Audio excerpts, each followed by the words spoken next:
8년간의 끈질긴 고해, 그 지독하리만치 집요한 사랑 끝에 천시혁은 마침내 윤서연의 마음을 얻었다.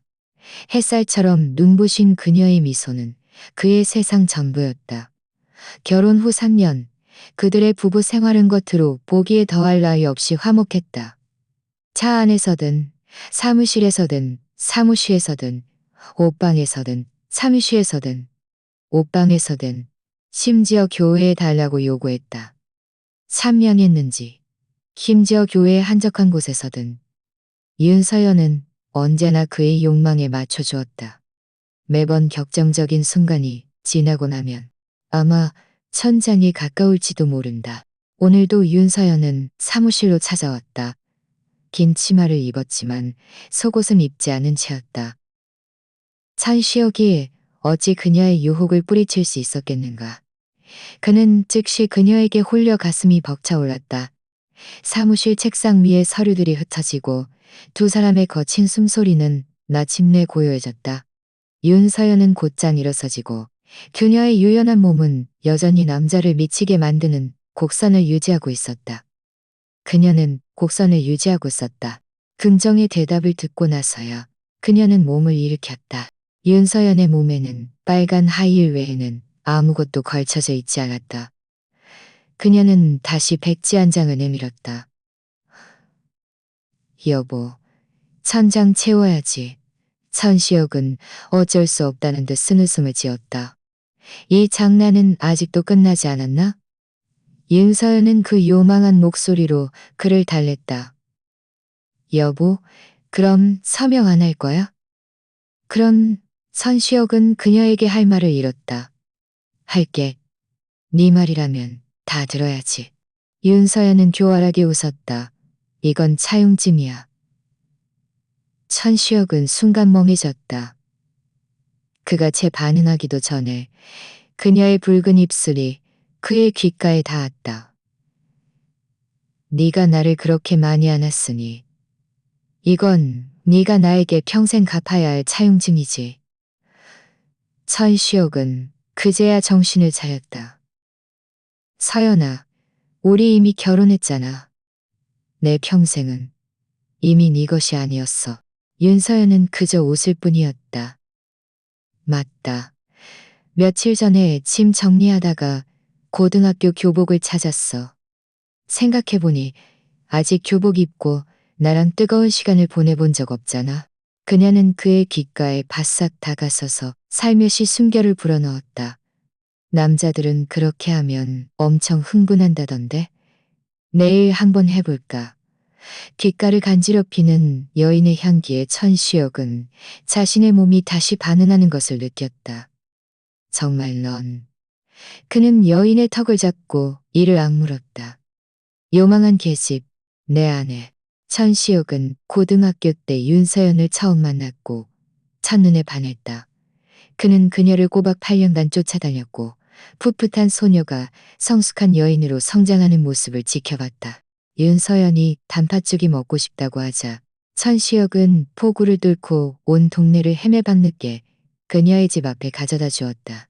윤서연이 진주 목걸이를 원하자 천시혁은 99일 밤낮을 바다에서 헤매며 진주를 찾아 직접 목걸이를 만들어 바쳤다. 윤서연이 결혼 후 아이를 원하지 않는다고 하자 천시혁은 망설임 없이 딩크족으로 살겠다고 선언했다. 3년 전 윤서연은 마침내 그의 청혼을 받아들였다. 그 순간 천시혁은 자신이 세상에서 가장 행복한 남자라고 생각했다. 뜨거운 시간이 지난 후 윤서연은 절친들과 노래방에 간다고 했다. 천시혁은 그녀를 노래방까지 데려다주고 자신은 집으로 돌아와 저녁 식사를 준비했다. 3개월 전 윤서연은 뜻밖의 유산을 겪었다. 아이는 3개월도 채 되지 않았고 그들 둘 다 유산 사실을 모르고 있다가 뜨거운 시간을 보내던 중 출혈을 발견했다. 천시혁은 극진히 보살폈다. 천시혁은 극진히 보살폈다. 이것은 나와 윤서연의 극진히 보살폈다. 이것은 나와 윤서연의 첫 아이였는데 내가 좀 더 일찍 알았더라면, 좀 더 일찍 알았더라면 오늘 그녀가 친구들과 놀러 나갔을 때도 찬시혁은 밖에서 먹는 음식에 영양가가 부족할까 걱정되어 직접 끓인 죽을 들고 찾아갔다. 그런데 룸문 앞에 다다르자마자 윤서연 친구의 목소리가 들렸다. 서연아, 찬시혁이 흙수저가 벌써 얼마의 빚을 졌대. 문을 두드리려던 찬시혁의 손이 멈췄다. 다음 순간 안에서 윤서연의 목소리가 들려왔다. 평소에 부드럽고 달콤한 목소리가 들려왔다. 벌써 997장이야. 2장만 더 있으면 1억이 채워져. 룸 안에서는 그녀의 친구들의 박수 소리가 터져 나왔다. 역시 서연이야. 너처럼 똑똑한 애는 없을 거야. 매번 천시혁이 관계 후에 백지에 서명하게 하고 그 백지를 가져다 차용증으로 인쇄하다니. 너희 결혼한 지 3년밖에 안 됐는데 천시혁한테 1억 빚을 지게 만들었어? 저 흑수저는 평생 자기 온 가족을 팔아도 그 많은 돈은 못 갚을걸? 그렇고 말고. 저런 흑수저가 1억은커녕 윤 회장님 없으면 1억만 원도 못 벌걸. 당연하지. 안 그러면 저 놈이 왜 서연이 옆에 개처럼 맴돌겠어? 하필 서연이 아버지도 저 놈을 그렇게 좋아하셨으니 그것 때문에 서연이랑 염시우가 헤어진 거잖아. 만약 그때 그 놈이 아니었더라면 염시우가 미국에 가지도 않았을 거야. 이건 원래 천시혁이 염시우에게 빚진 거야. 그래서 서연이가 천시혁에게 빚진 돈을 전부 염시우에게 준 거지. 문 밖에 천시혁은 사지가 얼음처럼 차가워지는 것을 느꼈다. 염시우는 윤서연의 이복동생이었다.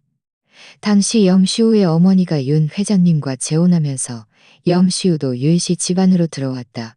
염시우는 농구 선수였고 3년 전 윤 회장님은 그를 미국으로 보내 농구를 시키고 싶어 했다.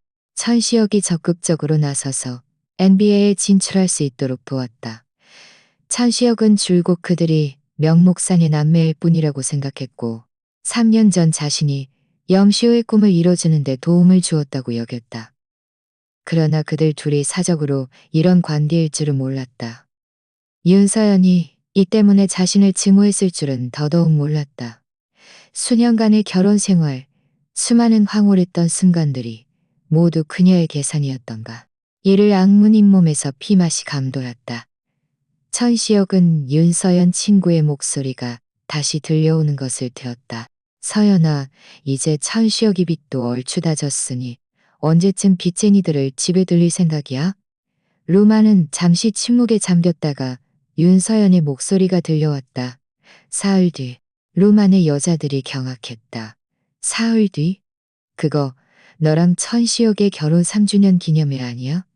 내가 알기로는 천시혁이 아주 성대한 연회를 준비했고 부산에 내로라는 사람들이 다 온다고 하던데 기념일 당일에 빚쟁이들을 불러서 저 흑수저에게 대중 앞에서 빚을 받아내라고? 학학학학. 서연아, 역시 너야. 그뿐만이 아니지, 서연아. 네가 천시혁에게 준비한 또 다른 큰 선물도 그날 줄 거지? 이때 사정을 모르는 친구가 호기심에 물었다. 서연아, 또 무슨 큰 선물이 있는데? 다른 친구들이 날카롭게 웃었다. 바로 서연이 뱃속에 있던 아이지. 너희 기억 안 나? 몇 달 전 서연이가 실수로 천시혁이 끈질긴 놈의 아이를 가졌잖아. 맞아, 맞아. 기억나.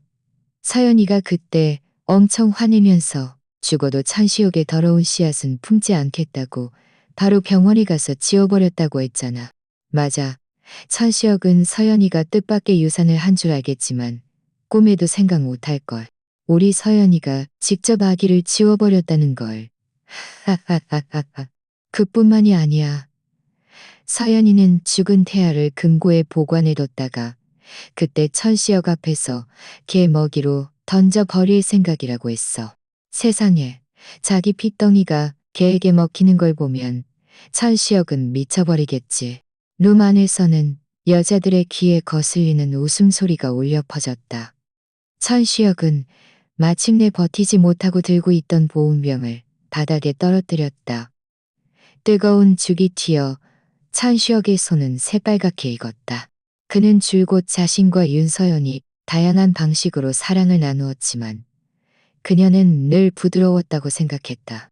당시 그녀가 임신 중인 줄은 몰랐지만 그렇다고 유산을 할 정도는 아니었는데 알고 보니 이것 또한 그녀의 복수였던가. 심장이 터질 듯 아파 숨쉬기조차 힘들었다. 찬시혁은 비틀거리며 차로 돌아가 미친 듯이 집으로 운전했다. 도착해서 그는 윤서연의 금고를 열었다. 비밀번호는 그의 생일도 그들의 결혼기념일도 아니었다. 염시우의 생일이었다. 텅 빈 금고 안에는 작은 유리병 하나뿐이었다. 그 안에는 포르말린에 담긴 죽은 태아가 들어있었다. 너무나 작았지만 이미 사람의 형상을 갖추고 있었다. 윤서연, 너 정말 잔인하구나. 천시혁이 억지로 참았던 눈물이 이 순간 마침내 터져 나왔다. 이것은 내 아이였다. 나와 윤서연의 친자식이었다. 그런데 그녀는 복수를 위해 자신의 피덩이조차 무정하게 죽이다니. 심지어 우리 아이를 개에게 먹이려 했다니. 심장이 피를 토하는 듯 아팠다. 그때 찬시혁의 휴대폰이 울렸다. 할아버지였다. 그는 억지로 감정을 다스리고 전화를 받았다. 시혁아, 올해 설에도 안 돌아오니? 할아버지, 할머니는 벌써 3년째 너를 못 봤다. 찬시혁의 심장이 다시 한번 욱신거렸다. 윤서연이든 그녀의 친구들이든 모두 그가 윤씨 집안의 재물을 탐하여 윤서연을 쫓아다녔다고 생각했지만 사실은 그렇지 않았다. 천시혁은 서울 북촌의 명문가 성씨 집안 출신이었다. 그곳은 한국에서 손꼽히는 재벌 가문이었다. 비록 윤씨 집안이 부산에서 한가닥 한다고 해도 성씨 집안이 부산에서 한가닥 한다고 해도 성씨 집안과는 비교할 수 없었다. 단지 천시혁이 그의 남쪽 지방으로 유학을 왔다가 윤서연에게 첫눈에 반했다가 윤서연에게 첫눈에 반했다가 수년간 그는 윤씨 집안을 전폭적으로 지원하며 모든 인맥과 자원을 동원했지만 아무것도 취하지 않았다. 그러나 윤서연은 감사하기는커녕 그를 속여 1억이라는 빚을 지게 만들었다. 천시혁은 쓴웃음을 지으며 고개를 숙였다. 1억은 그에게 새 발을 피웠다. 정말 그를 아프게 한 것은 윤서연이 자신을 완전히 떨쳐버리려는 결심이었다. 더 아픈 것은 그녀가 그 돈으로 다른 남자를 먹여 살리고 있었다는 점이었다. 할아버지. 천시혁은 단호하게 말했다.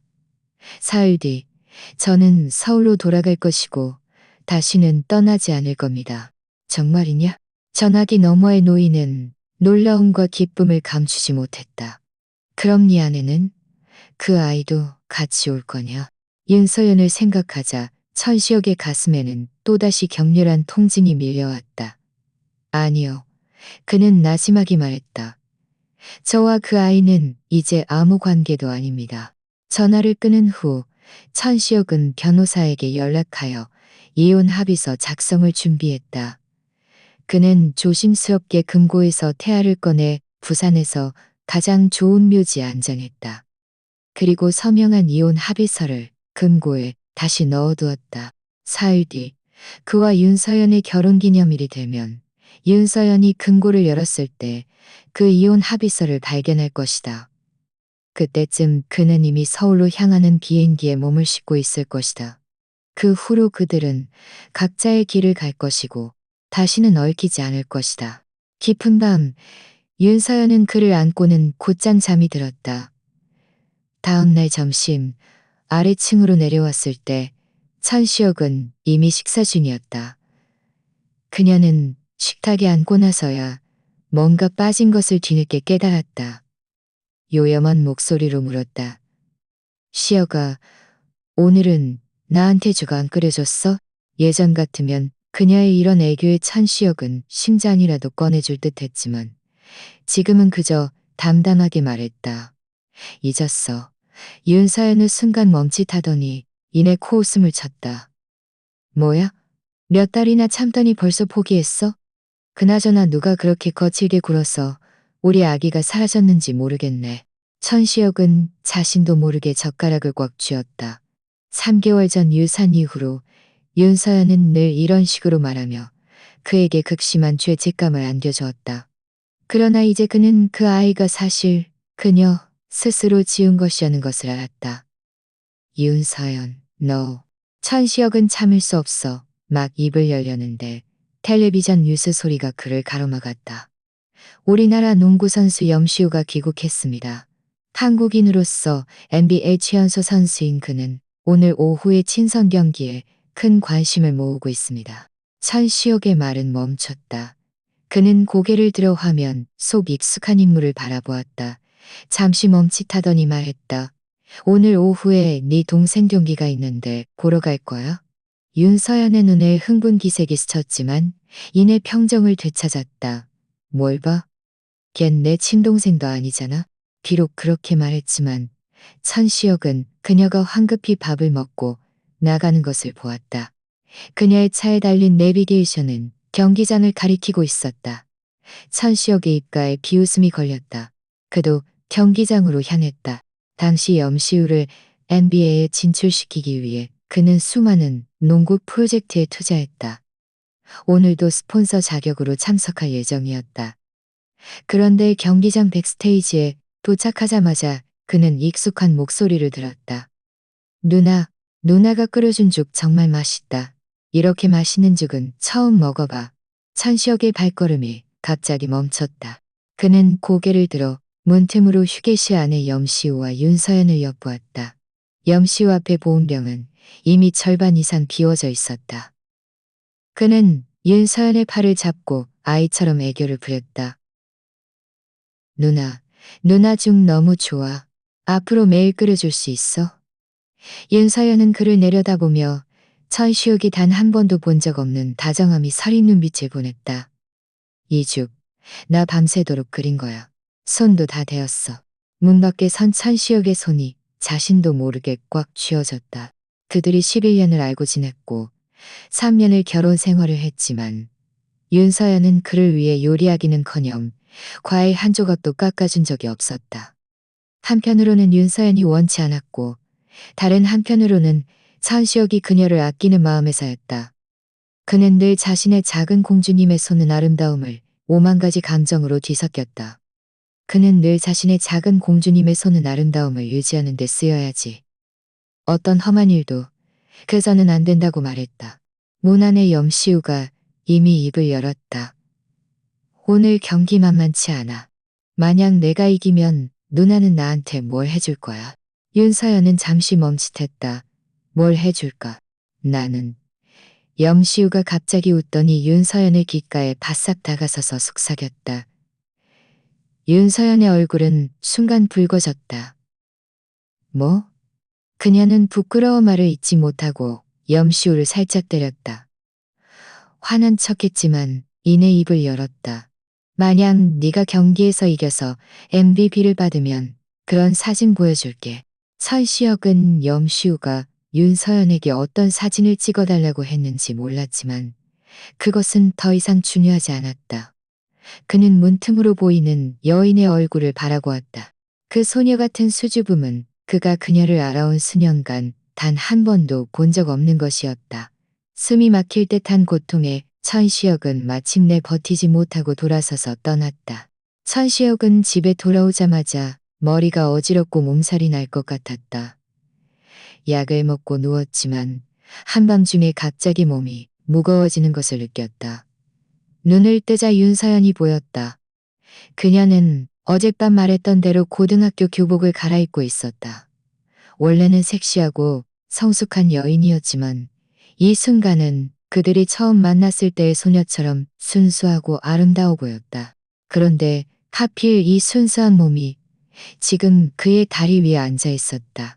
작은 두 손은 그의 옷을 불규칙하게 잡아당기고 있었다. 천시혁은 그제야 정신을 차리고 그녀의 손을 잡았다. 윤서연은 그제야 그가 깨어난 것을 알아챘다. 여보, 일어났어? 그녀는 요염하게 웃었다. 어때? 오늘은 이 옷 입고 할까? 괜찮아. 하지만 갑자기 몸을 숙여 그의 귓가에 바싹 다가서서 속삭였다. 나 안에는 아내는 아무것도 안 입었어. 가벼운 속삭임이었지만 남성의 가장 민감한 신경을 건드렸다. 예전 같았으면 찬시혁은 진작 그녀를 쓰러뜨렸겠지만 오늘은 조금도 흥미가 생기지 않았다. 그는 그저 윤서연의 손가락을 가볍게 쥐었다. 원래 연한 새싹처럼 하얗던 손가락은 지금 정말 빨갛게 부어 있었다. 마치 데인 것처럼. 그의 눈빛은 깊었다. 나지막이 말했다. 생각해보니 결혼 생활 내내 네가 나한테 밥 한 끼 해준 적이 없었네. 윤서연은 그가 갑자기 이 말을 꺼낼 줄은 예상치 못했다. 그녀의 눈에 당황한 기색이 스쳤지만 이내 코웃음을 쳤다. 난 요리 같은 거 안 해. 피부 상하잖아. 결혼할 때 네가 그랬잖아. 평생 나를 부엌에 한번 못 들이게 할 거라고. 뭐야? 이제 와서 내가 요리 못한다고 불평하는 거야? 윤서연은 늘 이런 식이었다. 천시혁이 조금이라도 말을 잘못하면 아무리 의도치 않은 것이라도 그녀는 화를 냈다. 천시혁은 예전에는 화를 냈다. 찰시혁은 예전에는 공주님은 원래 제멋대로인 법이니 자신이 그녀를 애지중지하고 양보하는 것이 당연하다고 생각했다. 그러나 오늘 염슈 앞에서 윤서연의 모습을 보고 나서야 그는 묵묵히 일어섰다. 오늘 몸이 안 좋아서 사제에서 쉴게. 너한테 옮길까봐. 그렇게 말하며 그는 돌아서서 떠나려 했다. 윤서연은 그제야 정신을 차리고 그의 손을 잡았다. 믿을 수 없어. 계속 안 할 거야? 나 이렇게 입었는데? 찬시혁은 이미 준비되어 있는 책상 위에 만년필과 백지를 올려다보았다. 입가에 비웃음이 걸렸다. 아니, 좀 피곤해서. 그렇게 말하며 그는 뒤도 그가 자신을 이렇게 버리고 간 것은 피곤해서. 그렇게 말하며 그는 뒤도 돌아보지 않고 떠났다. 윤서연은 홀로 멍하니 서서 남자가 떠나는 뒷모습을 눈앞의 남자의 뒷모습을 보며 그녀는 처음으로 무언가가 변한 것 같다는 느낌을 받았다. 천시혁은 서재에서 밤새도록 잠들었다. 감기 때문인지 다음날 그는 고열에 시달렸다. 윤서연은 이른 아침부터 또 어디론가 쇼핑을 나갔는지 천시혁은 혼자 흐릿하게 밤늦도록 잠들었다. 그러다 비명 소리에 잠이 깼다. 안 돼. 불이야.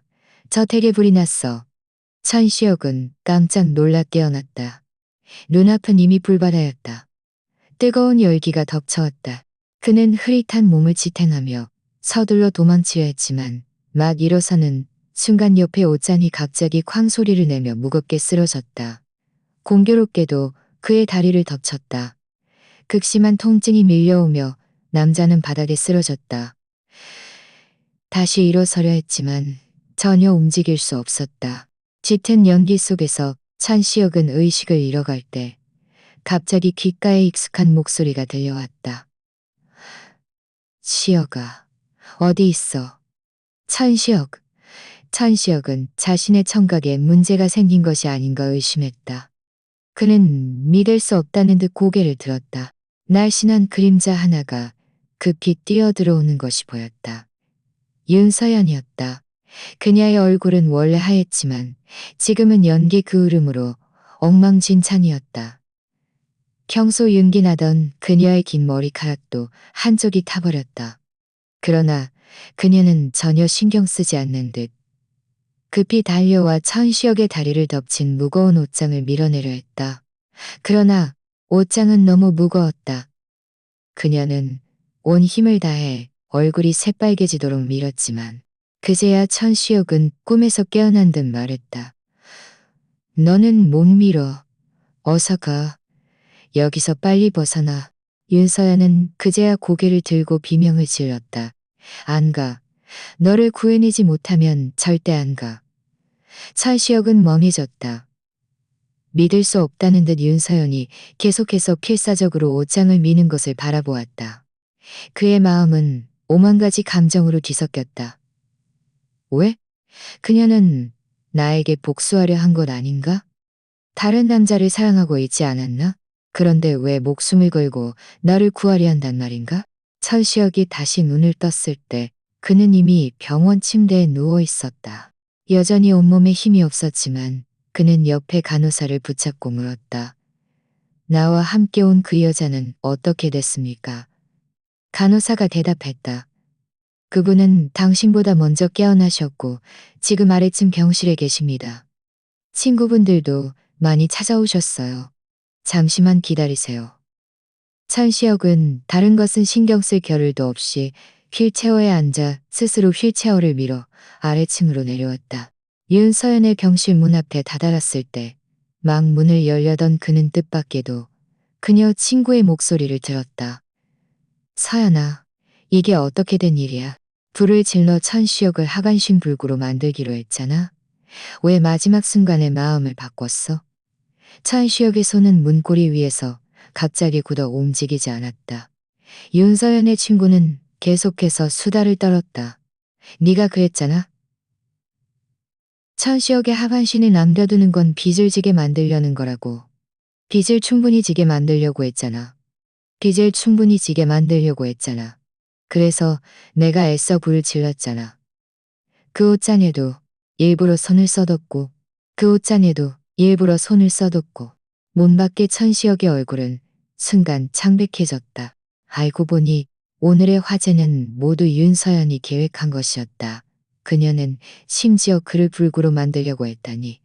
병실 안의 친구는 계속해서 추궁했다. 그런데 너 갑자기 무슨 바람이 불어서 위험에 무릅쓰고 천시혁을 구하러 뛰어들어갔어? 덕분에 그 녀석은 별다른 중상도 아니겠지? 다리만 가볍게 골절됐잖아. 오히려 너는 소방관들이 10분만 늦게 왔어도 그 녀석과 함께 죽을 뻔했어. 윤서연은 원래 창백한 얼굴로 침묵하고 있었지만 이 말을 듣자마자 감전된 듯 고개를 들었다. 누가 그에게 마음이 도매. 그녀는 차갑게 말했다. 단지 1억이라는 빚이 남았고 아직 2장의 차용증이 부족해서였어. 예종의 미를 거두고 싶었을 뿐 그를 당분간 망가뜨릴 수는 없었어. 오히려 너희는 내 허락도 없이 멋대로 행동했어. 너희가 뭐라고 생각하는 거야? 너희가 뭐라고 생각하는 거야? 윤서연은 차갑게 말했다. 물론이지. 비록 2장의 차용증이 부족해서 1000장은 못 채웠지만 9천만 원이 넘는 빚도 천시혁을 끝장내기엔 충분할 거야. 문 앞에서 천시혁의 얼굴에 남아있던 마지막 핏기마저 사라졌다. 유종의 미안이. 알고 보니 이것이 그가 자신을 구한 이유였던가. 그의 입가에 씁쓸한 미소가 걸렸다. 그때 그의 휴대폰이 울렸다. 전화를 받자 할아버지의 흥분된 목소리가 들렸다. 시혁아, 내일 정오 비행기표는 내가 이미 준비해뒀다. 내가 직접 공항으로 마중 나갈게. 천시혁은 그제야 정신을 차리고 대답했다. 네, 할아버지. 감사합니다. 전화를 끊은 후 그는 병실 안에 윤서연을 깊이 한번 바라보았다. 내일 마지막 무대는 혼자 연기하도록 해라. 천시혁과 윤서연의 부상은 모두 심각하지 않아 그날 바로 퇴원 수속을 받고 집으로 돌아왔다. 윤서연은 일찌감치 잠들었고 천시혁은 짐을 정리했다. 짐이라고 해봐야 사실 별로 없었다. 그저 몇몇 서류들 뿐. 다른 물건들은 하나도 가져가고 싶지 않았다. 천시혁은 원래 다음날 아침 일찍 공항으로 가야 했지만 다음날 아침 뭐라고? 염시우가 승부 조작을 했다고? 천시혁은 잠결에 이 소리에 잠이 깼고 윤서연이 격렬하게 소리치는 것을 들었다. 그가 막 무슨 일이냐고 물으려는데 윤서연은 잠옷도 갈아입지 않고 급히 뛰쳐나갔다. 그녀를 이렇게 초조하게 만들 수 있는 것은 분명 염시우밖에 없었다. 천시혁은 인터넷을 검색했고 과연 염시우가 승부 조작을 했다는 소식이 터져 나온 것을 보았다. 프로 운동선수가 승부 조작을 하는 것은 모든 경력을 하는 것은 천시혁은 더 이상 간섭하고 싶지 않았다. 아침 식사를 마친 후 목발을 짚고 공항으로 출발하려는데 윤서연이 돌아왔다. 시혁아. 그녀의 얼굴은 창백했고 물에 빠진 어린 사슴처럼 불안하고 혼란스러워 보였다. 그녀는 그의 소매를 꽉 잡고 애원했다. 부탁이야. 부탁이야. 부탁이니 영시우 좀 구해줘. 응? 천시혁의 몸은 갑자기 굳어졌다. 그의 시선은 눈앞의 여자에게 닿았다. 그녀의 머리카락은 초조함 때문에 헝클어져 있었고 영시우에 대한 걱정을 감추는 것조차 잊고 있었다. 천시혁은 그녀의 속마음을 드러내지 않고 그저 담담하게 물었다. 찾아갔어. 윤서연의 목소리는 흐느꼈다. 하지만 아버지는 개입하고 싶지 않다고 하셨어. 그래서 너한테 부탁하러 온 거야. 윤 회장님이 영시우를 돕고 싶어 하지 않는다는 것을 알았을 때 천시혁은 놀라지 않았다. 윤 회장님은 줄곧 이 의구사들을 좋아하지 않았다. 천시혁은 예전에는 이해하지 못했지만 지금 생각해보니 그는 아마 윤서연과 영시우 사이의 관계를 진작 눈치챘을 것이다. 윤서연은 여전히 그의 소매를 잡고 울고 있었다. 지금은 너밖에 나를 도울 수 없어. 오랜 세월을 알고 지냈지만 윤서연은 천시혁에게 아무것도 부탁한 적이 없었다. 왜냐하면 예전에 윤서연은 입을 열 필요도 없이 천시혁이 모든 요구를 들어주었기 때문이다. 그러나 지금은 상황이 달랐다.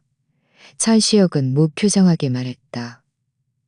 내가 돕고 싶지 않다고 하면 윤서연은 눈을 크게 뜨고 그가 자신을 거절할 것이라는 것을 믿을 수 없다는 듯 바라보았다. 천시혁, 그녀는 소리쳤다. 어떻게 나한테 이럴 수 있어? 누가 나에게 아이를 잃게 했는지 잊었어? 천시혁의 동공은 급격히 수축했다. 그는 윤서연이 감히 그 사라진 아이를 다시 꺼내고 심지어 그것을 빌미로 자신을 협박하여 다른 남자를 구하려 한다는 사실을 믿을 수 없었다. 그의 눈에 남아있던 마지막 온정마저 사라졌다. 그는 차갑게 말했다. 미안하지만 난 널 도울 수 없어. 난 널 도울 수 없어. 윤서연의 얼굴은 그제야 창백해졌다. 그녀는 자를 올려다보며 뭔가 잘못되었음을 깨달았다. 예전의 천시혁은 그녀의 눈물만 봐도 하늘의 천시혁은 그녀의 눈물만 봐도 하늘에 깨달았다. 이 순간에 윤서연은 영시우 걱정조차 잊고 천시혁을 초조하게 붙잡았다. 시혁아. 그러나 천시혁은 그녀의 손을 피했다. 그녀의 하얀 작은 손은 허공에 맴돌았다. 윤서연의 몸이 떨렸다.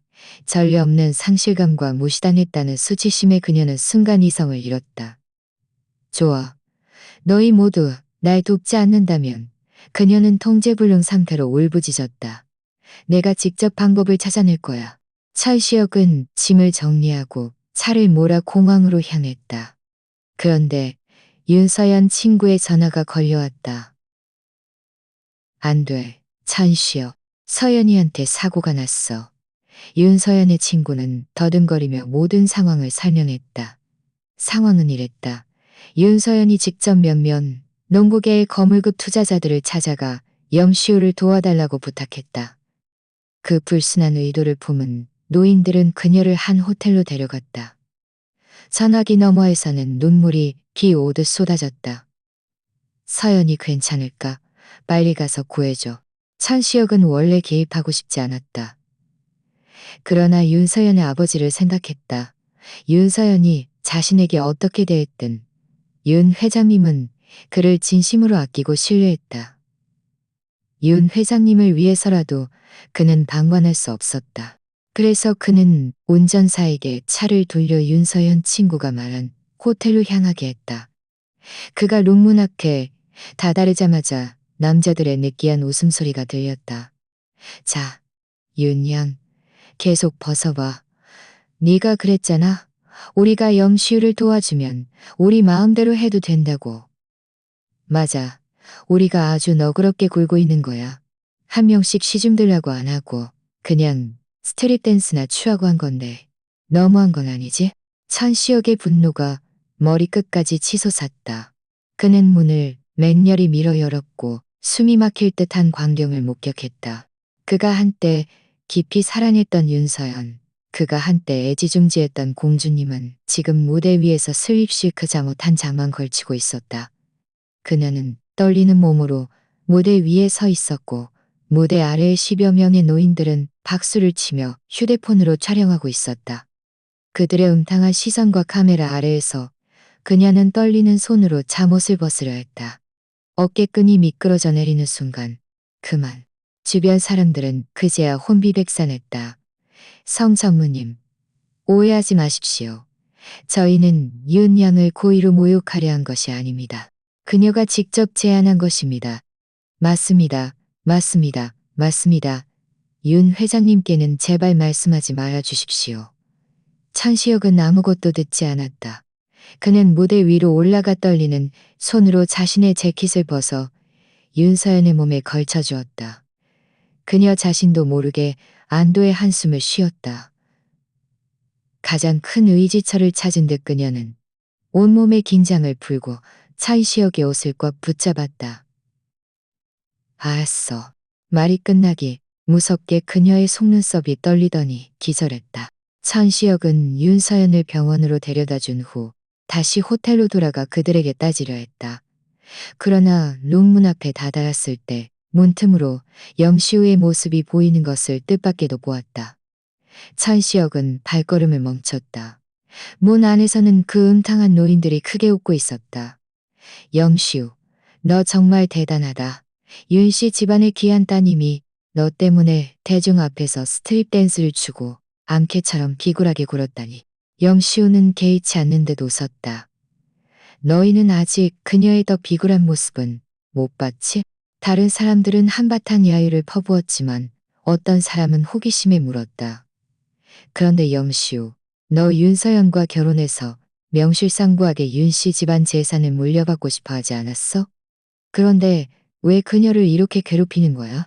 너희는 몰라. 영시우가 나른하게 입을 열었다. 윤서연 그 아버지 노인네는 날 무시했어. 3년 전 날 미국으로 보내고 윤서연을 천시혁에게 시집 보냈지. 내가 윤서연과 결혼하면 가장 먼저 할 일은 그녀를 신단에서 끌어내리는 거야. 천시혁이 그녀에게 마음이 식어 이혼하고 오늘 이 사진들이 퍼지면 누가 이 걸레가 된 여자를 원하겠어? 나 말고는 아무도 안 원할 거야. 그때가 되면 그녀 스스로도 자신이 걸레 같은 존재라고 느끼고 나에게 더욱 죽을 힘을 다해 매달릴걸. 영시우는 의기양양하게 말을 마치고 다 들었어. 그제야 그는 아치고 고개를 들어 술을 마셨다. 그제야 그는 언제부터인가 문 앞에 서 있는 천시혁을 발견했다. 그의 눈에 당황한 기색이 스쳤지만 천시혁은 그제야 상대를 올려다보았다. 무표정한 얼굴로 말했다. 너도 남자냐? 한 여자를 얻기 위해 이런 비열한 수단을 쓰다니. 영시우의 행동은 정말이지 파렴치했다. 영시우는 코웃음을 쳤다. 내가 남자가 아니라고. 그럼 너는 남자냐? 자기 아내조차 지키지 못하는 주제에 나를 비난할 자격이 있어. 그의 입가에 비웃음이 걸렸다. 천시혁의 얼굴이 창백해지는 것은 아랑곳하지 않고 그에게 다가가 속삭였다. 뭐? 그는 의기양양하게 비웃으며 자신의 건장한 운동선수 몸으로 천시혁을 세게 밀쳤다. 비웃듯이 한마디를 내뱉었다. 뿔난 놈. 그리고는 망설임 없이 돌아서서 떠났다. 그가 떠나자 천시혁은 휴대폰을 꺼냈다. 화면에는 녹음이 진행 중이라고 표시되어 있었다. 천시혁은 사업판에서 수년간 고른 인물이었으니 영실처럼 수단만 쓰는 초보가 아니었다. 그는 문 앞에 도착하자마자 녹음을 시작했던 것이다. 천시혁은 잠시 생각하다가 결국 녹음 파일을 전송하기로 결정했다. 윤서연에게 보내는 것이 아니라 그녀의 아버지에게 보내는 것이었다. 그는 더 이상 윤서연과 어떤 관계도 맺고 싶지 않았지만 윤 회장님이 수년간 그에게 보여준 신뢰 때문에 윤씨 집안의 사업이 영시우 같은 소인배의 손에 넘어가는 것을 두고 볼 수 없었다. 그래서 그는 윤 회장님께 보내기로 선택했다. 전송을 마친 후 그는 다시 병원으로 향했다. 윤서연은 이미 깨어나 있었다. 의사는 그녀가 단지 단전의 동요가 있었을 뿐 몸에는 이상이 없어 퇴원해도 좋다고 했다. 그는 윤서연을 집으로 데려다 주었다. 그녀는 창백한 얼굴로 그의 소매를 꽉 잡고 나지막이 물었다. 시어가 오늘 오후가 우리 결혼기념일인데 선물 준비했어? 윤서연이 이렇게 불안감을 느낀 것은 10년간 처음이었다. 그녀는 이런 질문을 통해 천시혁의 자신에 대한 감정을 확인해야만 했다. 천시혁은 잠시 멈칫하다가 금고에 넣어둔 이혼 합의서를 생각하며 나지막이 대답했다. 응. 준비했어. 윤서연의 긴장된 마음이 그제한댔다고 한 것은 준비했어. 응. 준비했어. 윤서연의 긴장된 마음이 그제야 풀렸다. 다행이다. 그렇게 생각하자 그녀는 부드럽게 설명했다. 화내지 마. 난 정말 염시우를 동생처럼 생각해서 도와준 것뿐이야. 천시혁은 그 말을 듣고 그저 비웃음만 나왔다. 윤서연은 자신이 얼마나 어리석은 거짓말을 믿을 거라고 생각하는 걸까? 아니면 그녀는 이미 오늘 오후에 모든 것을 끝내기로 결심해서 변변찮은 거짓말조차 할 필요가 없다고 생각하는 걸까? 윤서연이 돌아서서 옷방으로 들어가 연애 준비를 위한 옷을 고르는 동안 천시혁은 돌아서서 아래층으로 내려가 차를 타고 공항으로 향했다. 그가 공항에 도착하여 전용기에 오르자 휴대폰을 켰다. 윤서연에게서 온 수십 개의 문자 메시지와 음성 메시지가 보였다. 여보, 혹시 결혼기념일 현장에 먼저 갔어? 나 곧 도착해. 나 도착했어. 치마가 불편한데. 여보, 나와서 나 좀 데려가 줘. 여보, 어디 있어? 나 들어왔는데 왜 안 보여? 천시혁, 너 연애 현장에 안 왔어? 도대체 어디 있는 거야? 천시혁, 모든 손님이 다 왔고 우리 아빠도 왔어. 연애가 시작될 건데 도대체 어디 있는 거야? 천시혁, 경고하는데 만약 네가 오늘 나타나지 않으면 평생 나를 볼 생각도 하지 마. 여자의 메시지가 점점 더 분노로 가득 차는 것을 보면서도 천시혁의 얼굴에는 아무런 동요도 없었다. 그는 휴대폰을 끄고 유심칩을 뽑아 던져버렸다. 잘 가, 부산. 잘 가. 내가 한때 깊이 사랑했던 작은 공주님. 이제 우리는 각자의 길을 갈 것이고 영원히 만나지 않을 것이다. 동시에 결혼기념일 파티 현장. 윤서연은 휴대폰에서 죄송합니다. 고객님께서 거신 전원이 꺼져 있습니다. 라는 안내음을 듣고 얼굴이 극도로 굳어졌다. 이게 어떻게 된 일이지? 수년간 천시혁이 내 전화를 안 받은 적이 없었는데 지금 갑자기 전원이 꺼졌다니 무슨 일이라도 생긴 건가? 이런 가능성을 생각하자 윤서연의 마음은 저절로 불안해졌다. 막 천시혁을 찾아 나서려는데 아버지의 얼굴이 굳어진 채 다가오는 것을 보았다. 서연아, 시혁이는 왜 아직 안 왔어? 너 또 무슨 일 저지른 거 아니야? 이 말에 윤서연의 분노가 폭발했다. 제가 뭘 또 했다는 거예요?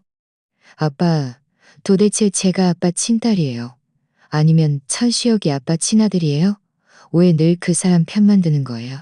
윤 회장님은 차갑게 웃었다. 내가 그 사람 편을 든다고? 네가 뭘 했는지나 봐라.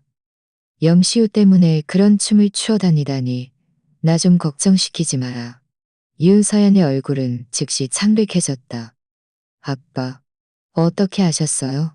아빠 어떻게 아셨어요? 그녀는 갑자기 천시혁이 아버지에게 말했을 것이라고 깨달았다. 그 녀석이 어디 나한테 말했겠니? 그 녀석이 나한테 말했겠니? 그 녀석이 나한테 알려줬어. 연회에 오기 전에 들었던 녹음 파일을 줬어. 그는 딸이 오늘 이미 너무 많은 충격을 받았고 게다가 연회장에 서 있니 상황을 더 악화시키고 싶지 않았다. 그래서 차갑게 말했다. 어쨌든 너 앞으로 염시우 그 녀석과는 어떤 왕래도 하지 마. 너는 유부녀라는 거 잊지 마라. 서연은 반박하고 싶었지만 오늘 천시혁이 침묵하는 얼굴을 생각하자 결국 말을 잇지 못했다. 설마 천시혁이 정말 자신이 염시우를 위해 춤을 추어간 것 때문에 화가 나서 오늘 연애에 오지 않은 건가? 이런 가능성을 생각하자 그녀의 마음은 알 수 없는 불안감에 휩싸였다. 그녀는 집에 돌아가 천시혁을 찾고 싶었지만 문 앞에 다다르자 친구들이 막아섰다. 서연아, 천시혁은 왜 아직 안 왔어? 그 차용짐들 우리 다 준비해뒀는데. 그런데 네가 997장이라고 했는데 여기는 왜 995장밖에 없어? 윤서연의 얼굴이 살짝 굳었다. 아직 오지도 않았는데 너희는 뭘 그렇게 서둘러? 그녀의 말투는 자신도 모르게 초조해졌다. 나 먼저 집에 좀 다녀올게. 윤서연은 멍해졌다. 그들이 언급하지 않았다면 태아에 대한 사실도 잊을 뻔했다. 그러나 그녀의 친구들은 흥분한 얼굴이었다.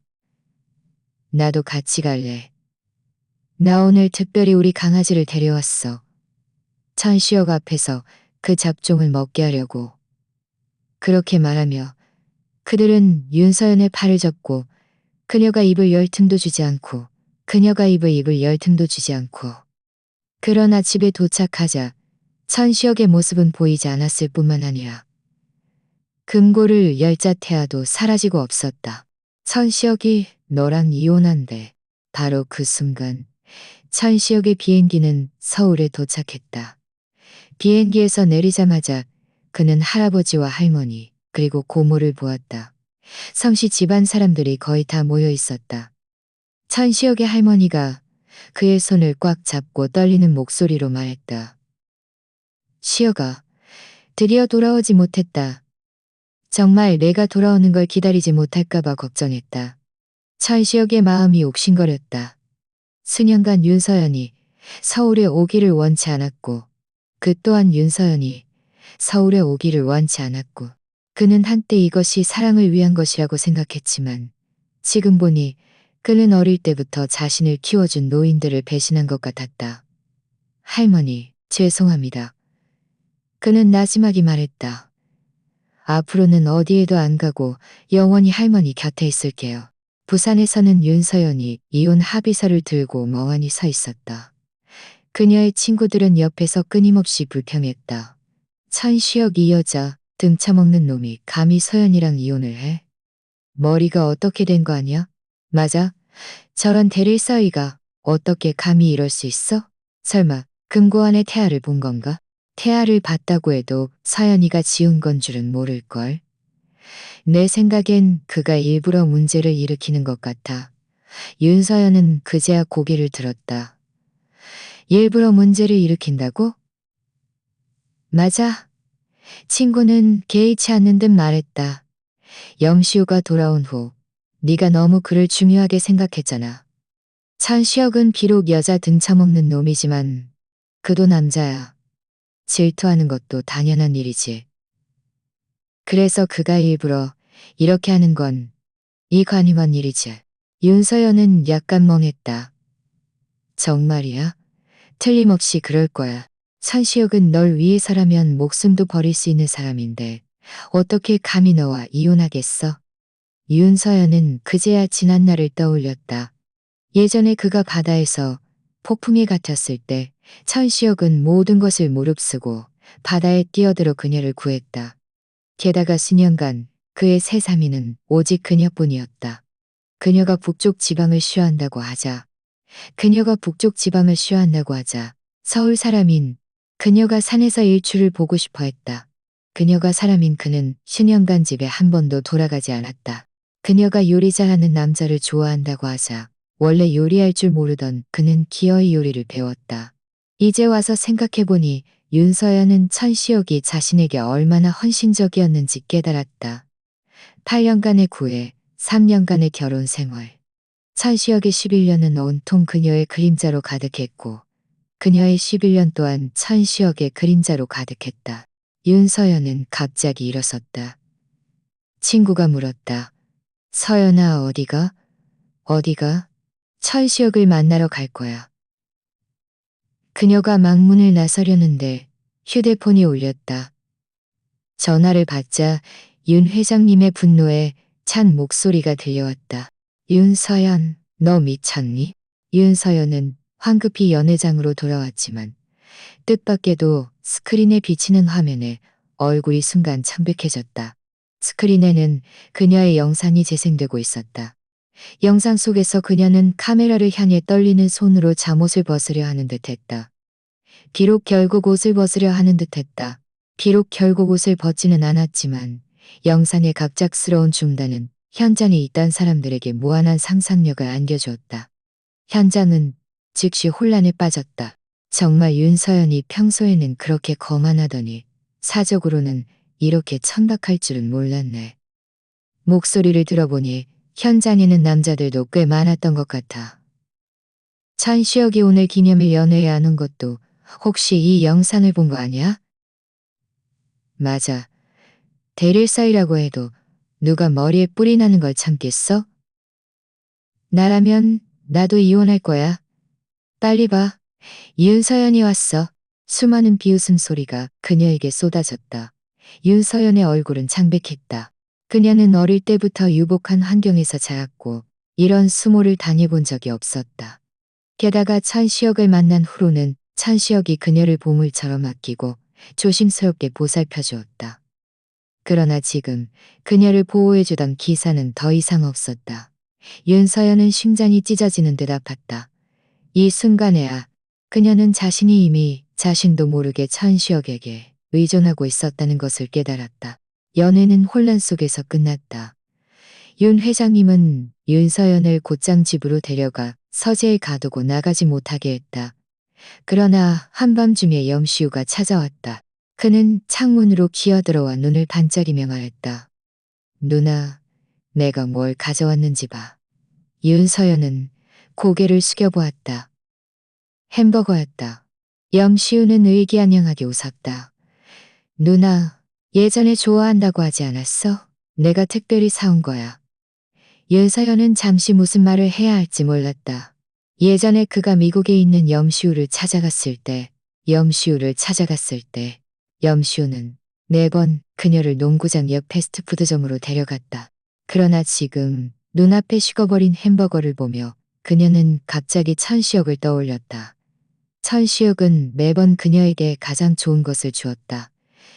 설령 그녀가 한때 패스트푸드를 먹고 싶어 해도 그는 늘 따뜻하게 사와서 조심스럽게 그녀의 입에 넣어주었다. 윤서연의 마음이 옥신거렸다. 염시우는 그녀의 손을 잡고 애틋하게 말했다. 누나, 오늘 누나가 상처받은 거야. 누나가 스트릿 댄스를 춘 것도 날 위해서잖아.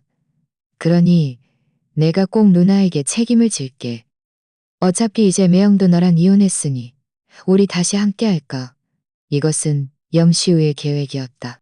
오늘 천시혁이 윤서연과 이혼하려 한다는 것을 알자마자 그는 기회가 왔음을 직감했다. 서둘러 윤서연의 영상으로 인해 윤상으로 유포했고 이혼과 영상으로 인해 윤서연은 순식간에 여신에서 걸레로 전락했다. 그가 낮은 가격에 그녀를 손에 넣을 수 있는 최적의 시기였다. 그는 자신이 고백하면 윤서연이 감격해서 자신의 품에 안길 것이라고 예상했지만 윤서연은 그러지 않았다. 그녀는 그러지 않았다. 오히려 그녀의 머릿속에는 천시혁의 얼굴이 저절로 떠올랐다. 그녀는 무의식적으로 자신의 손을 빼냈다. 미안해, 시우야. 난 못해. 그녀는 나지막이 말했다. 천시혁이 나한테 그렇게 잘해줬는데 난 그에게 그렇게 할 수 없어. 그러니 너 앞으로 나 찾아오지 마. 염시우의 얼굴은 순간 굳어졌다. 윤서연이 감히 자신을 거절하다니. 그는 분해서 몸을 떨었지만 억지로 미소를 지었다. 누나, 잘 생각해봐. 난 계속 누나를 기다릴 거야. 그렇게 말하며 그는 창문 밖으로 나가 아무도 없는 마당으로 향했다. 그의 얼굴은 어두웠다. 그는 윤서연이 천시혁에게 정말 마음이 동했다는 것을 알았다. 젠장, 내가 너무 심하게 놀았나? 저 호구 같은 놈에게 졌단 말인가? 그의 눈에 증오심이 스쳤다. 염시우는 휴대폰을 꺼내 말했다. 여보세요. 계약서 준비됐습니까? 지금 바로 행동 개시합니다. 다음 날 아침 일찍 윤서연은 황급히 아버지의 서재로 뛰어들어갔다. 아빠, 저 결정했어요. 서울로 가서 천시혁을 찾을 거예요. 밤새도록 깊이 생각한 끝에 윤서연은 마침내 자신의 마음을 깨달았다. 그녀는 이미 천시혁을 깊이 사랑하게 되었고 이제부터 그와 행복하게 살기로 결심했다. 그러나 그녀가 서재로 들어섰을 때 아버지가 막 전화를 끊었고 얼굴이 유난히 창백한 것을 발견했다. 그녀는 멈칫하다가 나지막이 물었다. 아빠, 왜 그러세요? 왜 그러세요? 윤 회장님은 그제야 정신을 차렸다. 너 서울로 갈 거니? 그는 나지막이 되물었다. 좋아. 내가 너랑 같이 갈게. 동시에 서울에서는 빚 문제는 해결됐나? 천시혁이 물었다. 그의 앞에는 부산에서 빚 처리 업무를 도와준 변호사가 있었다. 해결됐습니다. 변호사가 고개를 끄덕였다. 하지만 그 채용증들이 995장밖에 없었습니다. 말씀하신 것보다 2잔이 부족했습니다.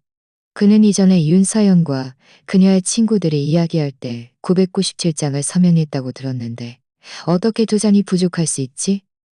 윤서연이 착각했거나 아니면 잃어버린 건가? 그러나 어쨌든 그 2잔이 종이를 찾아줘. 가니면 잃어버린 건가? 그러나 어쨌든 그 2장이 종이에는 모두 그의 서명이 있었다.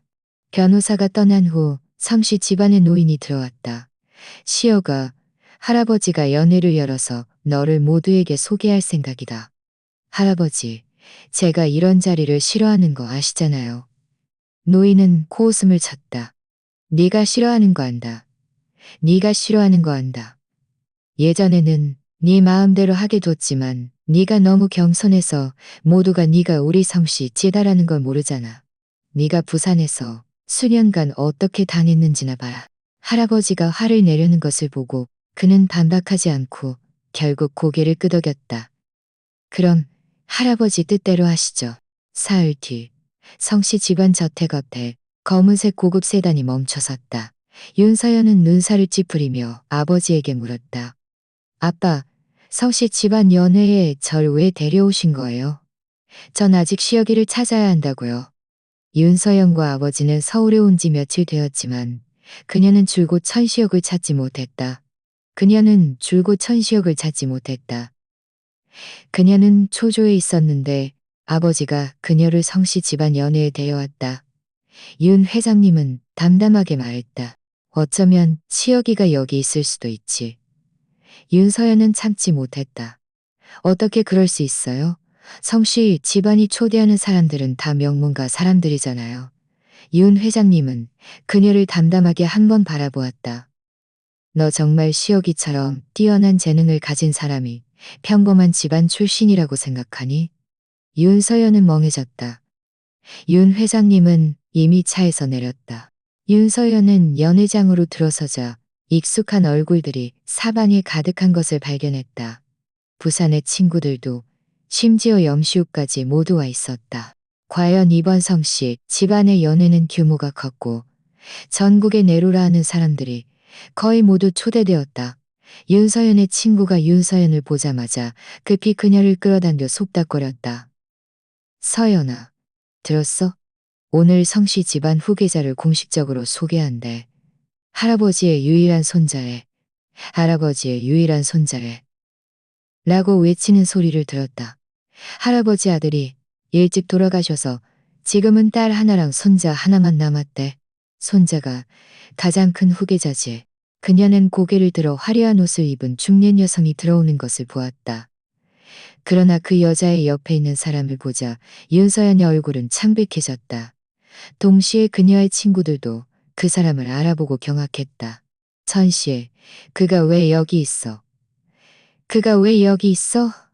화려한 장식과 성씨 집안 따님과 나란히 서 있는 사람은 다름은 다르는 천식과 더운 꾸미가 있었던 거야.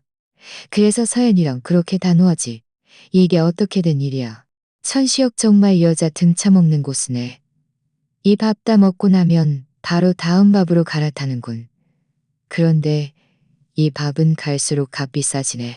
윤서연의 얼굴은 창백해졌다. 동시에 천시혁은 고모를 모시고 연회장으로 들어섰다.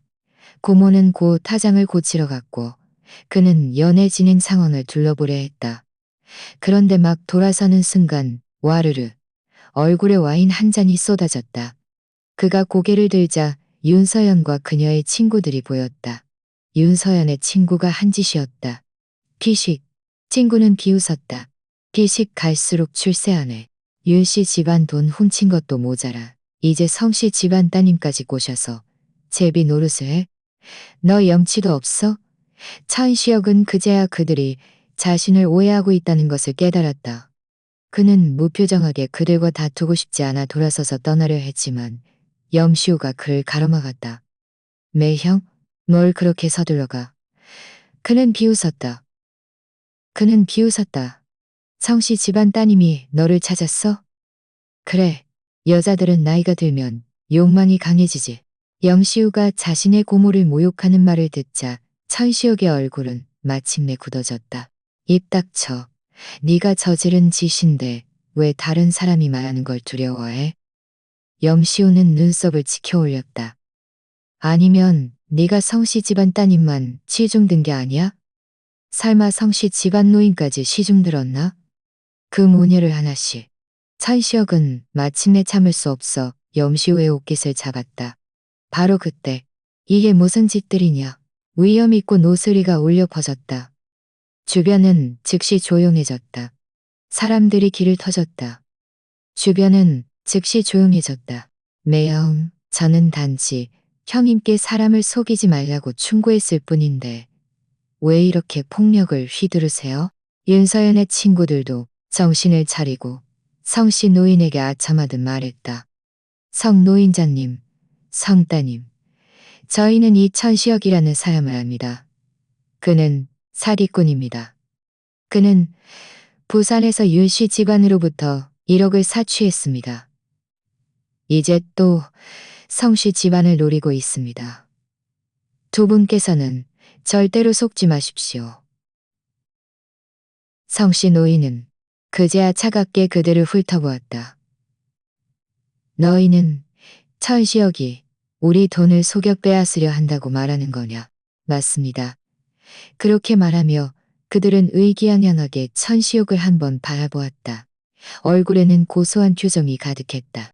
그러나 다음 순간 성씨 노인이 비웃으며 입을 열었다. 우리 성씨 집안의 모든 것은 원래 그 아이의 것이다. 그가 무엇을 속여 빼앗을 필요가 있단 말이냐? 연회장의 분위기는 갑자기 굳어졌고 정적이 흘렀다. 윤서연의 친구들은 얼굴이 창백해져 자신의 귀를 믿을 수 없다는 듯 노려보았다. 염시우도 멍하니 서 있었다. 윤서연의 눈은 크게 띄었다. 오직 윤서연의 아버지만이 이미 이 광경을 예상한 듯 한숨을 쉬고는 먼저 돌아서서 떠났다. 결국 염시우가 먼저 정신을 차리고 거의 본능적으로 물었다. 노인장님, 혹시 속으신 거 아닙니까? 성씨 노인은 날카로운 눈빛으로 염시우를 훑어보았고 얼굴의 비웃음은 더욱 분명해졌다. 그는 비웃으며 대답했다. 그는 비웃으며 대답했다. 내가 어떻게 내 친손자를 못 알아본단 말이냐? 친손자라는 세 글자가 입에서 나오자마자 윤서연의 친구들은 즉시 비틀거리며 얼굴이 창백해진 채 바닥에 쓰러졌다. 성씨 노인은 이 하찮은 자들에게 더 이상 시선을 주고 싶지 않았다. 그는 즉시 현장에 있는 모든 사람에게 선언했다. 오늘 이 연회는 공식적으로 우리 성씨 집안의 후계자, 내 손자 천시혁을 여러분께 소개하기 위한 자리입니다. 비록 지금 자리가 충분히 격식이 있는 것은 아니지만 저는 성대하게 그를 여러분께 소개하고 싶습니다.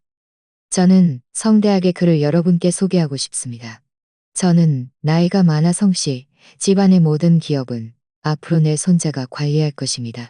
여기까지 말하며 성씨 노인의 시선은 의도치 않게 옆에 있는 친구들과 염시우를 훑어보았다. 윤서연의 친구들은 마침내 정신을 차리고 하나씩 천시혁 앞으로 달려와 거의 무릎을 꿇을기 세웠다. 성전무님, 성전무님, 성도련님, 성도련님, 제 잘못입니다.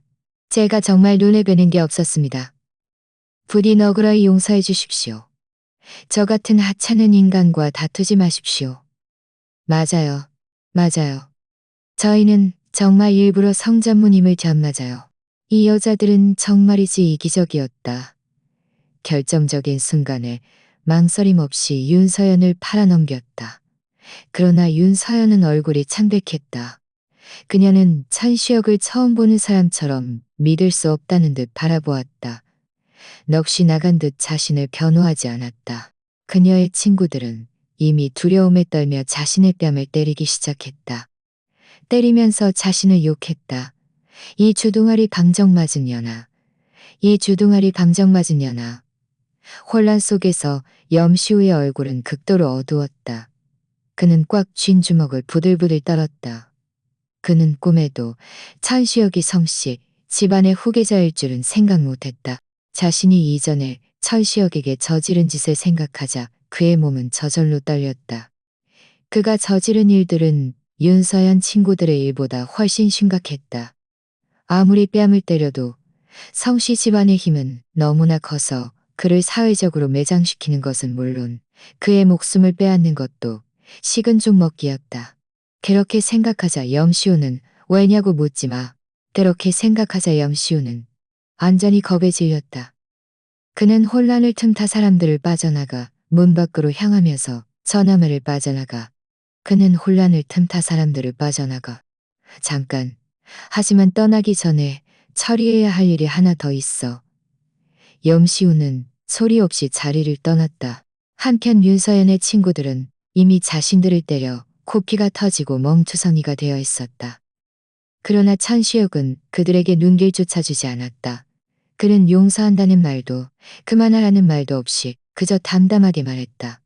옷 좀 갈아입고 올게. 그렇게 말하며 그는 돌아서서 위층으로 올라갔다. 그런데 아무도 없는 복도에서 천시혁은 뒤를 돌아보았다. 윤서연이 어느새 그를 쫓아 올라와 있었다. 시혁아 왜 나를 속였어? 천시혁은 눈살을 찌푸렸다. 잠시 멈칫하다가 윤서연이 자신이 성씨 집안의 후계자라는 사실을 말하는 것이라는 것을 깨달았다. 속이지 않았어. 그는 담담하게 말했다. 단지 네가 한 번도 물어본 적이 없었을 뿐이야. 윤서연은 멍해졌다. 그제야 그녀는 떠올렸다. 과연 처음 만났을 때 천시혁이 소박하게 옷을 입고 다녔기 때문에 그녀는 그가 돈이 없다고 지레짐작했다. 나중에 그가 몇 번이나 자신을 서울로 데려가 보여주고 싶다고 했지만 그녀는 매번 무시하며 가기를 원치 않았고 그의 집안 사정에 대해서는 더더욱 묻지 않았다. 그렇게 오랜 세월을 알고 지냈지만 늘 그녀가 천시혁 주변을 맴돌았을 뿐 그녀는 천시혁의 어떤 일에도 관심을 가져본 적이 없었다. 아빠. 그녀는 문에 들어서자마자 화를 냈다. 그녀는 문에 들어서자마자 화져본 적이 없었다. 그녀는 입을 열어 뭔가 말하려 했지만 말이 나오지 않았다. 아빠, 혹시 천시혁의 신분을 진작 알고 계셨어요? 이전에 아버지의 태도를 되짚어보니 윤서연은 아버지가 진작 알고 있었다는 것을 깨달았다. 윤 회장님도 부인하지 않았다. 당연하지. 내가 아무 배경 조사도 없이 내 딸을 알 수 없는 사람에게 시집 보냈을 거라고 생각하니? 윤서연은 발을 구르며 화를 냈다. 그럼 왜 진작 말씀 안 해주셨어요? 만약 아빠가 말씀해 주셨더라면 내가 너한테 말했으면 뭐가 달라졌을까? 윤 회장님은 갑자기 고개를 들고 엄한 목소리로 말했다. 네가 시혁이한테 잘해줬을까? 말했으면 네가 염시우 그 양아치를 싫어했을까? 윤서연은 공경에 빠졌다. 과연 그랬다. 그녀는 어려서부터 반항심이 강했으니 설령 천시혁의 집안 사정을 알게 되었더라도 아버지가 자신을 성씨 집안에 팔았다고 굳게 믿어 천시혁을 더욱 싫어했을 것이다. 윤 회장님은 지킨 듯 눈을 감았다. 내가 침묵을 지킨 것은 네가 스스로 시혁이의 장점을 발견하기를 바라서였어. 그런데 너는 어땠지? 윤서연의 몸이 떨렸다. 난 바보 아니야. 그녀는 분노에 차 변명했다. 염시우도 나쁜 놈 아니야. 이 순간에 윤서연은 사실 염시우를 진심으로 변호하는 것이 아니었다. 그녀는 아버지의 면박에 화가 나서 자신이 맹목적이지 않다는 것을 증명하기 위해 억지로 영시우 편을 들었다. 그러나 윤 회장님은 그저 비웃었다. 그 녀석이 나쁜 놈이 아니라고? 그럼 누가 우리 윤 씨 집안을 파산시키려 하는지 봐라. 그녀는 그것이 기술 이전 계약서라는 것을 보았다. 비록 회사 업무에는 관심이 없었지만 그 기술이 윤 씨 집안을 지탱하는 것을 알았다. 그녀는 혼비백산했다. 아빠, 아빠, 아빠. 그녀의 말은 갑자기 멈췄다. 계약서 마지막 서명란에 천시혁의 이름이 적혀 있는 것을 보았기 때문이다. 그 계약서 마지막 서명란에 천시혁의 이름이 적혀 있는 것을 보았기 때문이다. 그녀의 얼굴이 변하며 무의식적으로 말했다. 말도 안 돼. 시혁이 예 없어. 윤 회장님은 비웃었다. 이전에 내가 천시혁에게 서명하게 한 997장의 백지 중 지금은 995장만 남았다고. 2장이 부족하다고. 설마. 맞다. 윤 회장님은 차갑게 말했다. 내가 이미 다 알아봤다. 이 계약서가 바로 네가 시혁이에게 서명하게 한 배지로 만들어진 거야. 말도 안 돼. 윤서연은 자신도 모르게 말했다. 난 전혀. 그녀의 얼굴이 변했다. 그녀는 떠올랐다. 이전에 그녀가 미국에 있는 영시우를 찾아갔을 때 자신의 진심을 증명하기 위해 천시옥이 서명한 백지 몇 장을 가져갔었다. 그러니 영시우가 한 장을 가져갔었다. 그제야 생각났군. 윤 회장님은 비웃었다. 맞아. 바로 영시우, 이 야심만만한 녀석이 그 서명을 이용해 우리 윤 씨 집안의 핵심 기술을 훔쳐간 거야. 윤서연의 얼굴은 참백해졌다. 아니야, 아니야, 그럴 리 없어. 그녀는 중얼거렸다. 영시우는 그런 사람이 아니었다. 그녀는 자신의 모든 청춘을 바쳐 사랑했던 사람이 이런 악마 같은 사람이라는 것을 받아들일 수 없었다. 아직도 그 녀석 편을 드는 거냐. 윤 회장님은 분노에 찬 목소리로 말했다. 좋아. 그럼 내가 그 녀석이 어떤 놈인지 들려주마. 그렇게 말하며 윤 회장님은 휴대폰을 꺼내 녹음 파일을 재생했다. 그것은 천시혁이 이전에 녹음했던 파일이었다. 영시우의 목소리가 들려왔다. 윤서연 그 아버지 노인네는 날 무시했어. 내가 윤서연과 결혼하면 가장 먼저 할 일은 그녀를 신단에서 끌어내리는 거야. 천시혁이 그녀에게 마음이 식어 이혼하고 오늘 이 사진들이 퍼지면 누가 이 걸레가 된 여자를 원하겠어? 나 말고는 아무도 안 원할 거야. 윤서연의 얼굴에 남아있던 마지막 핏기마저 사라졌다. 그러니 영시우의 승부 조작, 스트립 댄스 사건은 모두 그의 계획이었다. 자신을 망가뜨리고 윤씨 집안의 재산을 빼앗기 위한 것이었다. 딸의 이런 모습을 보자 윤 회장님도 마음이 아팠다. 그는 입을 열었다. 너무 걱정하지 마라. 내가 이미 이 계약서가 위조되었다는 것을 증명할 증거를 찾았다. 안심해라. 내가 꼭 영시우 이 녀석을 감옥에 보낼 테니. 너. 윤 회장님의 목소리가 갑자기 멈췄다. 윤서연은 고개를 들어 비명을 질렀다. 아빠. 갑자기 윤 회장님 뒤에 서 있던 마스크를 쓴 보디가드가 예기치 않게 윤 회장님의 심장을 찔렀다. 윤서연은 한눈에 공격자가 영시우임을 알아봤다. 영시우가 칼을 뽑자 윤 회장님을 쓰러졌다. 윤서연은 피투성이가 된 아버지를 끌어안고 흐느끼며 비명을 지렀다. 빨리 전화해서 구급차 불러. 그러나 집안의 보디가드들은 아무런 동요도 없었다. 영시우는 마스크를 벗고 차가운 미소를 지었다. 헛수고하지 마. 이 보디가드들은 내가 매수했어. 이 보디가드들은 내가 매수했어. 나는 원래 윤씨 집안에서 출국할 생각이었어. 성씨 집안을 건드렸으니 국내에서는 못 살 거니까. 성씨 집안을 건드렸어. 윤서연은 분노에 차 소리쳤다. 이 짐승만도 못한 놈. 이 순간에야 그녀는 자신이 수년간 바쳤던 진심이 이런 악마에게 향했다는 것을 깨달았다. 영시우는 그러나 웃었다. 내가 짐승만도 못하다고? 너도 나를 죽도록 사랑하지 않았어? 날은 윤서연의 턱을 잡았다. 그는 윤서연의 턱을 잡았다. 나는 원래 네가 나와 함께 떠날 의향이 있는지 물어서 네 아버지를 협박할 생각이었어. 염시우는 윤서연의 저항과 비명을 아랑곳하지 않고 그녀를 어깨에 들쳐매고 떠났다. 윤 회장님은 그 자리에 남겨졌고 피는 점점 더 많이 흘렀다.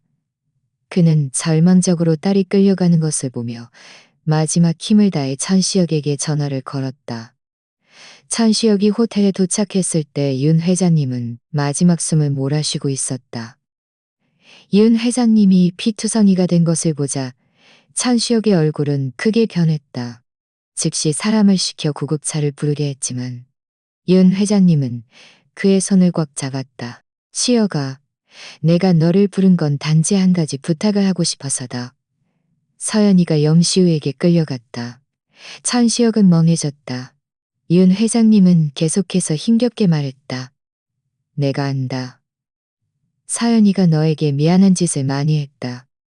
네가 그 아이를 용서해 주기를 바라지 않는다. 네가 그 아이를 용서해 주기를 바라지 않는다. 하지만 내가 죽기 전에 불고 눈을 감았다. 천시혁은 몇 초간 침묵하다가 마침내 입을 열었다. 저희는 부부입니다. 모른 척하지 않겠지니 입을 열었다. 천시혁은 말했다.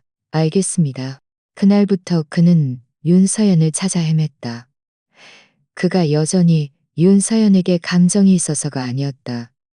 당신 너무 깊이 상처받았기에 그녀에게 사랑도 미움도 없었다. 마치 꿈을 꾼 것 같았다. 단지 윤 회장님이 죽기 전에 부탁이었기에 약속했으니 그는 그것을 지킬 뿐이었다. 그러나 염시우는 극도로 교활했고 어디에 숨어 있는지 알 수 없었다. 천시혁은 2년간 찾아도 찾을 수 없었다. 2년 후 어느 날 천시혁은 해외에서 사업을 논의하던 중이었다. 호텔에서 나오는데 갑자기 건장한 남자들이 저 천안년 적이 있다. 빨리 가. 라고 외치는 소리를 들었다. 천시혁은 고개를 들어 익숙한 그림자를 보았다. 윤서연이었다. 그는 자신의 눈을 믿을 수 없어 즉시 사람을 시켜 뒤쫓게 했다. 골목길에서 그들은 마침내 따라잡았지만 상황을 통제하기도 전에 천시혁은 한열이 윤서연을 부축했을 때 그녀는 이미 온몸이 피투성이었다. 그녀는 이미 온몸이 격렬하게 수축했다. 윤서연을 격렬하게 수축했다. 윤서연. 더 충격적인 것은 불과 몇 년 만에 꽃처럼 아름답던 그녀가 이렇게 초췌해지고 얼굴이 창백해져 있었다는 것이다.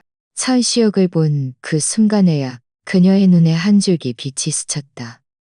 시혁아? 그녀는 나지막이 물었다. 내가 꿈을 꾸는 건가? 천시혁은 급히 그녀를 안고 말했다. 그러나 윤서연은 감전된 듯 움츠러들었다. 만지지 마. 난 더러워. 천시혁은 멍해졌다. 고개를 숙여보니 윤서연의 옷은 너덜너덜했고 마치 수없이 찢긴 듯했다. 드러난 피부에는 수많은 상처 자국이 가득했다. 염시우가 출국한 후 나를 강제로 사람들과 자게 했어. 나는 수많은 더러운 병에 걸렸고 몸은 이미 엉망진창이 되었어. 이건 내 벌이야. 내가 그때 너를 소중히 여기지 않았고 우리 아기를 죽게 했으니까. 분명 하늘에 있는 아기가 나를 벌하는 것일 거야. 지난 2년간 나는 몇 번이나 임신했지만 염시우가 발로 차서 유산시켰어. 나는 이제 더 이상 아이를 가질 수 없는 몸이 되어버렸어. 윤서연은 숨이 넘어갈 듯 트느꼈다. 비록 천시혁은 그녀에게 더 이상 감정이 없었지만 이 순간에도 가슴이 답답했다. 그는 나지막이 말했다. 그는 나지막이 말했다. 병원으로 데려다 줄게. 그러나 윤서연은 고개를 저었다. 나는 더 이상 살고 싶지 않아. 내가 아직 버티고 있는 건 염시우가 나에게서 빼앗으려 했던 이것을 지키기 위해서야. 총 997잔이었지만 빚쟁이들에게는 995장만 전달되었다. 그녀는 떨리는 손으로 몸에 지니고 있던 근육은 멍해졌다.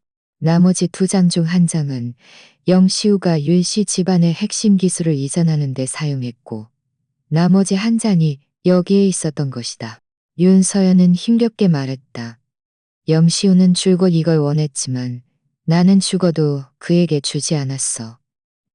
왜냐하면 그가 이걸 이용해서 성씨 집안의 모든 것을 빼앗으려 한다는 것을 알았거든. 나는 이미 윤씨 집안을 지키지 못했고 너에게도 미안해. 더 이상 너에게 해를 끼칠 수는 없어. 찬시혁의 얼굴은 복잡해졌다. 사실 나는 이 종이를 파괴하기만 하면 됐어. 윤서연은 힘없이 웃었다. 하지만 이건 내 몸에 남아있는 유일한 너와 관련된 것이었어. 버릴 수 없었어. 버릴 수 없었어. 천시혁의 얼굴은 더욱 복잡해졌다. 윤서연은 힘겹게 고개를 들었다. 나에게 다시 한번 사랑한다고 말해줄 수 있니? 여자는 간절한 기대로 그를 바라보았지만 천시혁은 침묵했다. 여자의 눈빛은 점점 희미해졌다. 미안해. 그녀는 마지막 단어를 힘겹게 내뱉고는 완전히 숨을 거두었다. 천시혁은 손에 든 피로 붉게 물든 종이를 내려다보며 자신도 모르게 주먹을 꽉 쥐었다. 그는 고개를 들어 차갑게 말했다. 영시우를 찾아내. 산채로 지옥을 맛보게 할 거야.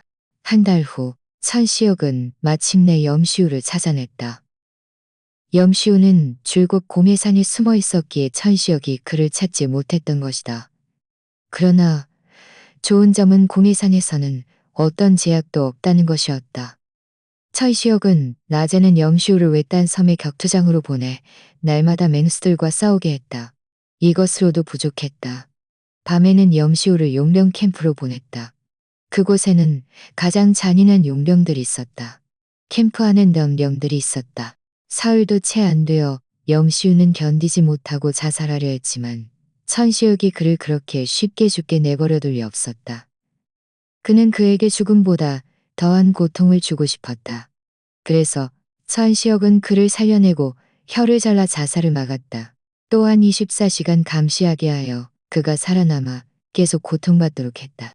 동시에 윤서연의 시신은 안장되었다. 천시혁은 이미 부모님과 그 아이의 유고를 서울 성씨 집안의 선산으로 옮겼지만 윤서연은 그곳에 묻지 않았다. 어떤 일들은 결코 없었던 일로 치부할 수 없었다. 그는 윤서연을 그녀의 아버지 곁에 묵게 하고 하얀 장미 한 다발을 바쳤다.